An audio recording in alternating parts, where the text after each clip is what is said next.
Welcome to today's episode 6 of Let's Talk About Funko. We have two new guests here and my other co-host. He's actually more like a host now because he's been, doing his thing lately. Still hate him. But let's just introduce them. Keith at Keith Adventures. And Jose. Jose, aren't you just Keith's friend? Oh yeah, just Keith's friend. In fact, no name at all. The sidekick. He's a sidekick. Keith and Keith's friend. Right. Notoriously. And you already know who we are. It's Reggie and Mario. How you doing? And Reggie B78 and Crooklyn. Kaiser Kaiser Sosa. Yeah, it's to be difficult. He has to make it long. I know, sorry. There's a pedophile back there somewhere. Yeah. He's waving. Manny. Manny. Go ahead, Manny. Say something. Hi. Then you can pick that up in the back. So, as you see, we have so many pops in the front. They actually belong to these gentlemen right here. And we're going to probably pretty much talk about the pops. So, let's talk about, first of all, where you guys got these pops from, and then the signatures on the beginning part. I know there's no on the other ones. Yeah, but nothing here, then right there. They're just on these three right here. So, I'm not sure who wants to start. Go ahead, man. It's your signatures. All right. Well, I started collecting Funko in around 2017, the 2017 New York Comic Con. My friend Joey and I would go to Comic Con every year for the last almost 10 years, and a long time. And way more than 10 years, but we've been friends for a lot longer, but we've only been going to Comic Con. You've been 2017 only? No, collecting? No. Him, yeah, I brought him into it. Oh, just like he brought me into that son of a bitch. Yeah, I started back in 2015. I think my first one was from Loot Crate. It was the Joker Batman. Not bad. And then I started looking into them. I got the Ash from Evil Dead and Rick Grimes. And then from there, it exploded. But go ahead, man. Yeah. So, collecting for a few years now. I started off with just Batman stuff, big Batman fan. And then, since he got me into Funko, it's been an uphill battle with collecting ever since.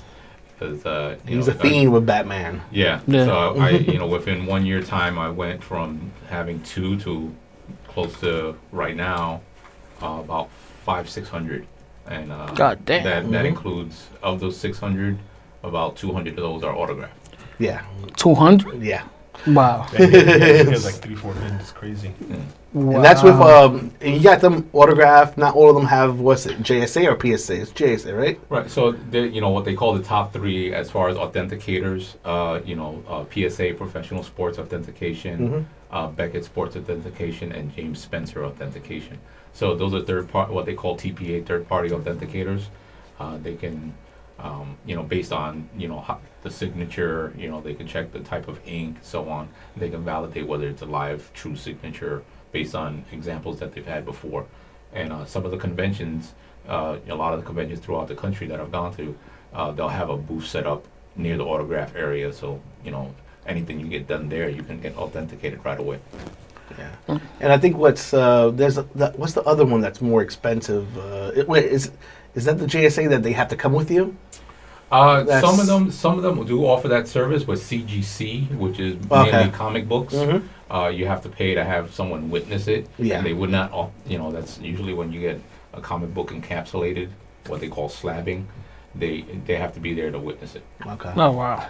So the JSA, PSA, and the Beckett, you said? Beckett Sports does not have to be there. They just go by what examples they have. Right. So if a lot of times they'll have whichever company it is, if they're doing a convention, they will do what they call in-show authentication, which is usually $10-15 or something like that. Yeah. Anyone that's actually signing at the show, they'll all authenticate. That's great. Everyone else, if it's someone that's not at the show, the prices vary on who it is.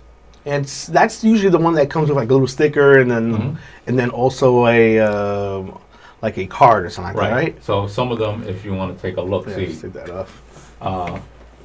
This one is Beckett.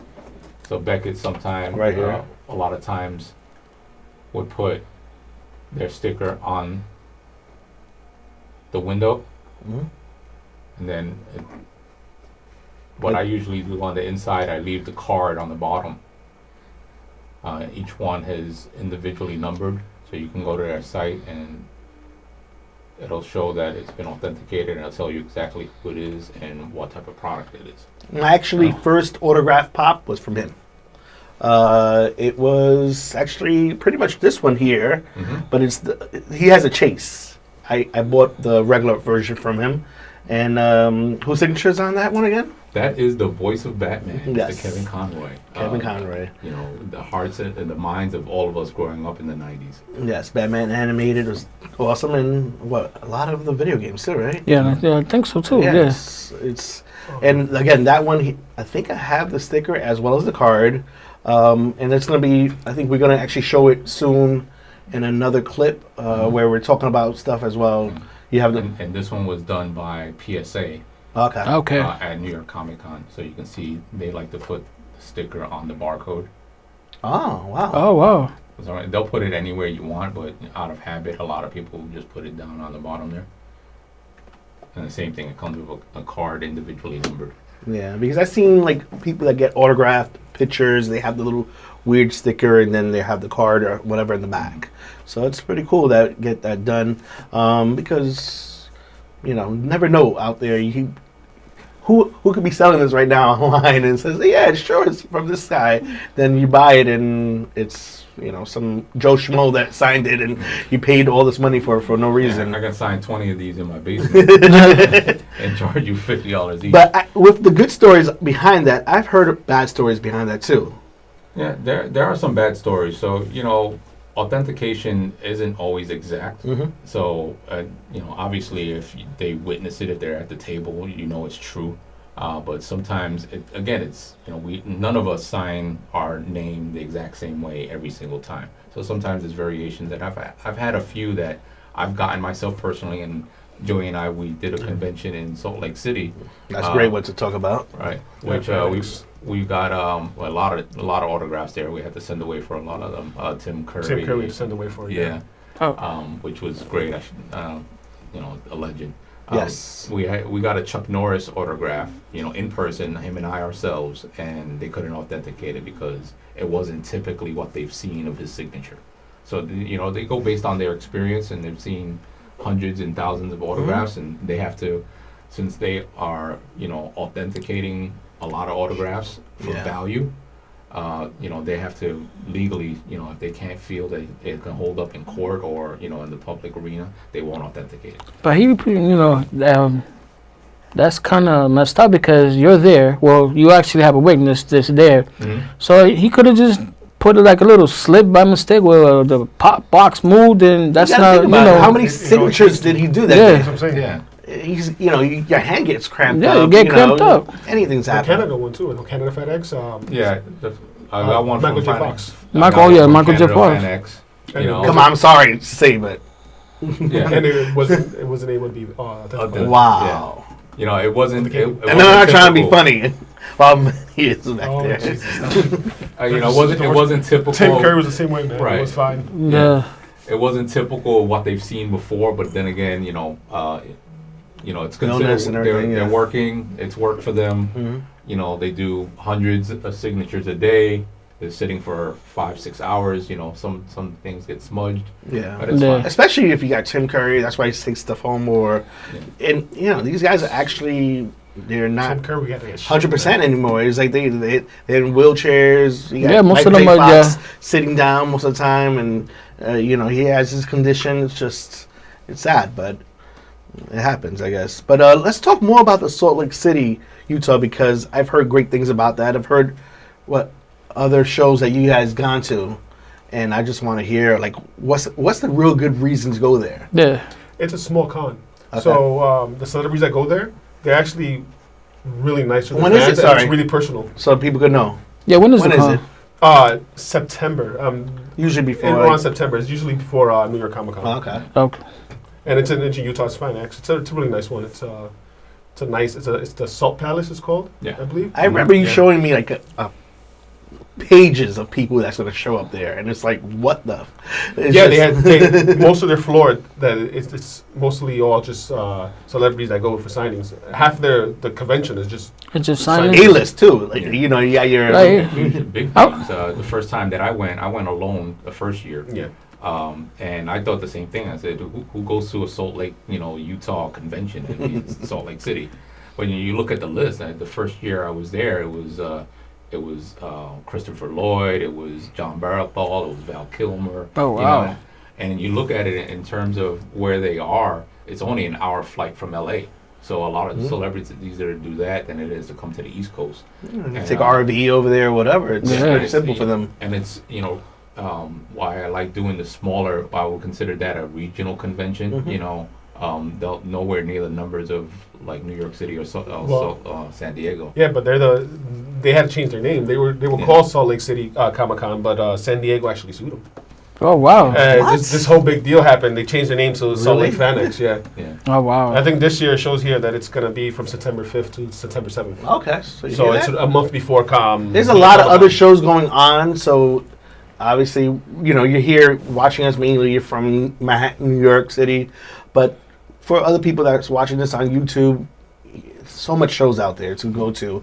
I'm assuming, like the one in Rhode Island, I saw that list was pretty big, but it wasn't as big as Salt Lake City, like we talked about. So tell us about the Long Island. I mean, sorry, Rhode Island. One. Sorry, Long Island. The Rhode Island one. Well, a lot of these conventions, again, I call them regional conventions, which is for a major city, major town, or a state, and then there's some smaller ones we've been to, like, maybe they'll only have 2 or 3 celebrities. Westchester. The Westchester, yeah, we went. 5 or 6 celebrities sometimes. Yeah. But Rhode Island, I mean, if you're into the culture, autograph seeking, celebrities, favorite movies, games, so on, take a look at these other convention guys. New York is great, San Diego's great. You'll have 20 to 30 celebrities at a convention like Rhode Island. And it's a mixed bag. You have wrestlers, you have voice actors, you have, comic book artists, and it's a great place to go. You go in, I mean, it's usually pretty well set up, and you'll get to meet about 40 or 50 different celebrities. What's good is it's not that packed. So so you get to talk to celebrity. You get, they're nice. They shake hands. It's more personal. Yeah. Than just going up, signing next. Yeah. Because there's a long line. Yeah. But in the small conventions, there's no line. Sometimes. It's pretty cool to talk to somebody that you like. Actually, Keith got me one of my first wrestler pop signed was Sergeant Slaughter. Yeah, Sergeant Slaughter. Yeah. My first pop. That's Rhode Island. I got him at Rhode Island. He's in New York Comic Con too. Yeah. But was he also at the one that you went to not so long ago? You did that wrestling one. I forgot. Yeah, we did I did Wrestling Con. Oh yeah, tell us about that. So Wrestling Con was actually, if you want to say classic wrestling fan, for us, classic in the last 25 years.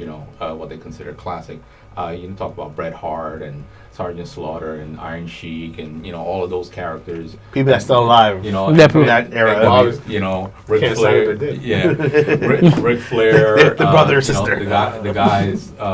Scott Hall and NWO. Definitely. So that was good. I mean, a lot of we talk about Comic Con a lot, and Comic Con does have a lot of different types of celebrities and different types of what I call geek culture.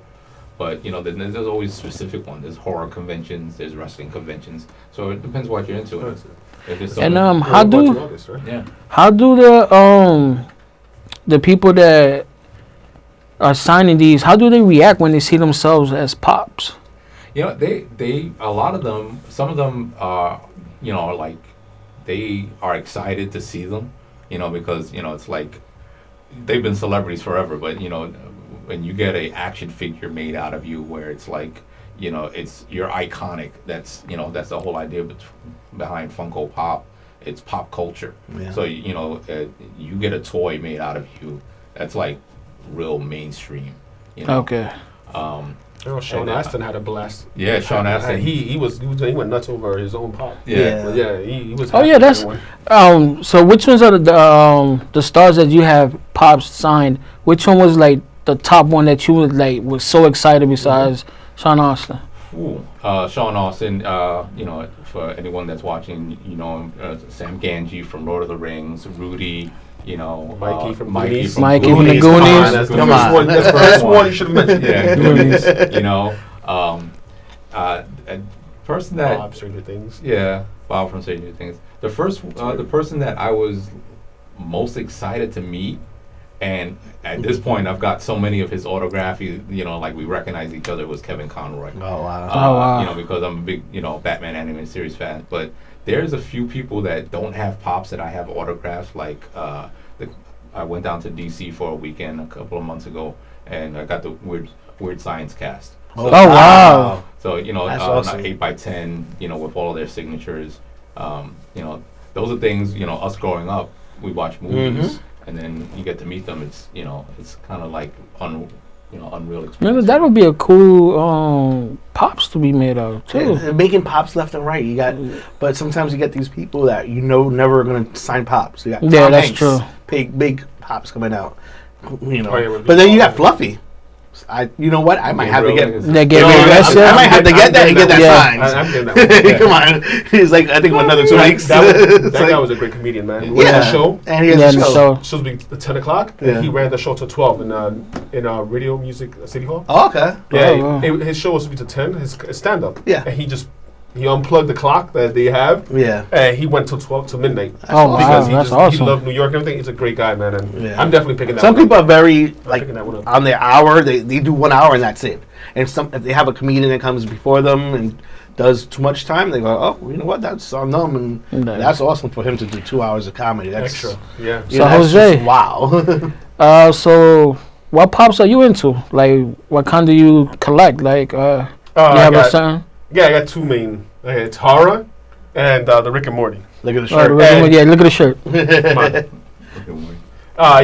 That's the two main ones. And the Rick and Morty is the one that I'm trying to keep up as complete. I keep on seeing they have way more coming out. And they have, I've pre-ordered, which Manny over here already received, and I haven't received mine yet. Yeah. I'm going to have to find the unnamed company that I ordered from. I'm not going to mention I haven't got it yet. Yeah. So if you know the company out there that does better shipping, I'll let it know. I'll pre-order like crazy. I collect those. I have, I actually have one of them signed so far, and it's by Josh Harnell. Oh, okay. Because he does Scary Terry. Yeah. And that guy was great. He signed them. He signed them. Yeah, I remember that. He signed them. I love you, bitch. And he signed them like that. Okay. And he's a great guy, man. We got that in Salt Lake, too. Yeah, it was in Salt Lake City. He's great. He has a band, and he plays, and he talks about it, and he likes to come around the table, shake your hand, and speak, and it's great. That guy was great. I got his signature for that one. But I was trying for San Diego to make it to Adult Swim on the Lawn to try to get Rick and Morty because I have a meet and greet. Oh. And the site they used for tickets wasn't that great. And it sent me to the wait list the very second I pressed. But when I backed out, it let me pick a ticket out and it let me fill out my information. And when I went to press complete, it sent me right back to the wait list. So I'm going to be unable to get Dan Harmon or Justin Rowland in there at all. And I really want, that's two of the big ones I want. Yeah. So I know you're going to San Diego. Is this going to be your first time going over there? Oh, definitely, man. It's first time in San I'm Diego. jealous. We talk about it all the time. You want to know my luck is I received the ticket for free. So all I'm paying for is my flight and my hotel. So what did you do to get the ticket? I can't mention it on TV at all. Okay? Might be illegal, might not. I can't say. Talking about depends on what state you're in. Talk about prices. What's the cheapest autograph you probably paid for, and then the most expensive? Because I've heard at Comic-Con. Oh, you got more than me. There's Comic-Con is ridiculous. I have had Sylvester Stallone over there charging $700 for like a photo and a signature and all these crazy. Actually, I think it was more than that, but just. I think the cheapest that I paid for was like Paige O'Hara from the voice of Beauty and the Beast. It was like $30. She was like $30 to sign. And the most expensive one that I've paid for, and I know you got, but the most expensive one I paid for was for Pennywise for Tim Curry. Tim Curry? Tim Curry? Oh, wow. Tim Curry signature. That was you have to have that. Was about $200. Yeah, something like that. But wow. $200. $200. And I paid for two. You're welcome. Yeah. For him? I paid him back. Don't worry. He better have the money. Okay. For Tim Curry, you gotta do anything. But that's expensive one. But this guy, Keith over here. in the last minute, he ran for one. He was You were, I'm not gonna get it. I'm not gonna get it. And I turn around, and you're just mad dash to the line. Yeah. So I can see that. so the most expensive one, I don't have it with me, is Mark Hamill. Whoa! Wow. So Mark Hamill. I'm sorry. So It was really hard to. So I'm not gonna talk about prices, but it was definitely more than any other autograph that I've got. Yeah, the highest before that I paid for an autograph was $150, and he was considerably more than that. Oh wow. And it was just one of those moments. Yeah, it's like there was a couple of zeros behind the first digit. So we could kind of say almost double somebody else's. Double somebody else's, right? Like the Tim Curry. Yeah. I'm just bringing it. I'm just saying. Just a gauge, And you know what it was? That's the first time I've ever like railed against any celebrity on social media, because compared to, let's say, Stan Lee, which we all love in our hearts and minds, he was charging even his last New York Comic Con. He only charged $125, and someone like Mark Hamill and other celebrities, you mentioned Sylvester Stallone charges, $600, $700, $800. $700 for a pop. It's just incredible. For me. And a photo op real quick, like cheese and get out of the way. Yeah, same thing with the photo ops will charge you almost the same amount as the autograph, and it's literally what Mario said. But what did you get autographed? I got the Joker. Oh, okay. Did he do the voice when he was signing it? He was doing some of the voices with people there, but it was kind of like assembly line. Okay. Oh, okay. Come on, I'm sorry, it's Mark Hamill. It's a big con too, so there's gonna be a line. Yeah. Where was that one at? That was in New York. New York 2 years ago. Oh, that. You know what? Just having him probably at New York, there was a reason his signature was expensive. I bet you if he had him somewhere else. Yeah. Probably Star Wars was going on at that time. It was dropped that December. Oh yeah. Yeah, that was his last Star Wars, The Last Jedi. And the reason why I railed against him, and again, he's a nice guy, and it's for me with the celebrities, it's usually not the celebrity, it's the handlers. Yes. 90% of the time, the handlers are the ones that are like really nitpicky. The celebrities are just happy to be there. No, sorry, but a second. Talking about the handlers, Stan Lee handlers were a-holes, man. We were online. Because I had my phone in my pocket, they wanted my phone. They covered him up. They were like, which is fine. I understand. His phone was in his shirt pocket. They pretty much just sitting there. They pretty much did this. They were like, okay, what you want to sign? All right, next. And pushed it. And they just pushed it. And they were just. You couldn't say hi. You couldn't talk to Stan Lee at all. Oh wow. You want to look at Stan Lee and be like, thank you for everything. And no, they were just like. I remember I met him one year. He gave me my bag, when back in the day, back there, Comic-Con, and they used to give. They used to give a lot of bags. I saw him walking down one of the aisles, and I was like, Stan, and he turned around and he gave me an Excelsior, which was great. But when it came to signing, he was robotic. He was just standing there, and it was signed, it would push. And the sign, he wouldn't even look up from the table. And it's just handlers. They were shoving things. Wow, poor guy. Yeah. My cousin. Well, you heard about the stuff with Stanley, so yeah. My cousin wanted a sign that was mostly black. So he was like, "Can you have him sign it in a silver pen?" Nope, in black. And black, wow. Yeah. And I was like, black on black is really gonna stand out. Let's talk about the funniest thing you ever seen. Something like somebody get signed, and when I'm saying funny, like a mistake, like one of our friends, Karan, he got the plastic sign. Wait, the cover. Good job. Karan forgot to take out the pop. Yeah. And that was Chris Claremont, I think it was. Yeah, Chris Claremont. So he forgot to take out the pop, out the plastic. So he just gave it to him, and he just signed it, and he's all happy. And I was like, okay, can you take the pop out? And he's like, it's like, oh my god! Put anything in there, man. I never put any other one. It happened to me one time. It only happened to me one time, and they were nice enough to actually. Because the handler was just like sliding things over, and it didn't click in their head that they needed to take the stuff out. Oh man! But it happened with Jessica Rabbit, Kathleen Turner. Oh, So I yeah. have a blank box signed by Kathleen Turner. You can sell that right now. It's like, You know, so she ended up signing the other ones. that's too, awesome. That's awesome. So if somebody has a, you know, Oh, that was at Jessica Rabbit. Apple Con. In the box with You know, right there. Hey. Big Apple Comic Con. Big Apple Yeah. Comic Yeah, that's Con. another one that we another have. small con that's The Yeah. And she barely, I think she wasn't even supposed to show up, right? Or something like that, or it was some I think she had canceled. She had Canceled, a right? few, The day couple of cons, before. they put her in like the marquee Mhm. for going, and She never showed she up. never showed, and she was only there for one day. So Oh, wow. that's it. Sunday, whatever it was. Yeah, it was a Sunday. So, and most people like, for us that been around for I'm gonna say over 20 years, Mhm. a lot of the shows that we watch, most people don't remember. Current generation don't remember. So these celebrities are sitting there twiddling their thumbs, and they just It's Yeah. sad because we saw But it's- what it was Gladys Knight. Whatever Yeah, we saw. yeah. We see some people we know them. But it's, So- great. It's great to see someone like Kathleen Turner. Turner, yeah. She's sitting there with pictures out, and it's her in a bikini, but when she was young. Yeah. Yeah. So it's this old lady signing bikini photos. Other movie, It just for me was like, weird. yeah, Oskowski. Joe and Yeah. the Volcano? No, that wasn't her. Not It Joe was- and the Volcano. Oh, the other one with the, I forgot what was it.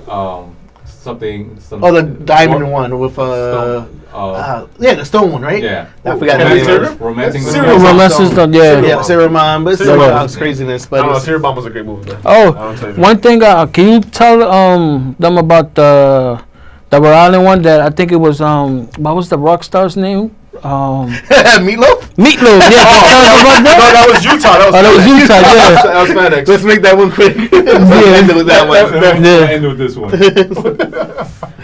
Tell us about this one. We go and we get our thing signed from Meatloaf, Yes. and then we ask him a question about one of his songs, which was You know, I'll do anything for love, but I Yeah. won't do that. so we decided to ask if it was anal.